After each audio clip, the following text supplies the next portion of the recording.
variation on these same questions. If theologically like-minded churches in a contiguous presbytery wanted to join together, I'm sent with the question, do you think that there's graciousness on the part of GA, again, I know you just said you don't want to speak for them, to allow those to have the more conservative evangelical theology and still remain PCUSA? Is there room for that in this experiment? In this experiment, no or not? Well, in this experiment, if this is passed, okay, so what would happen is that if you go look at the language, what it does is it's very sparse.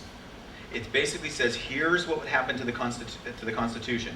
And in the Constitution, it allows for presbyteries to rearrange their boundaries in any ways that they believe, including dismissing of churches to other presbyteries, or of creating provisional presbyteries, temporary presbyteries, around anything they believe that would serve the mission of the congregations.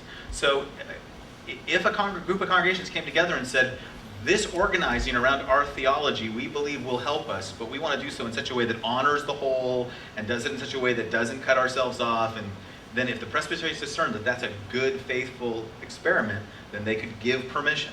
So it still is really reliant on graciousness of the other presbyteries who may see different things theologically. It's reliant. This is the conundrum that we're facing. It's reliant on wisdom and generosity amongst everybody. The one thing that, really, this is what I say, it is built around function.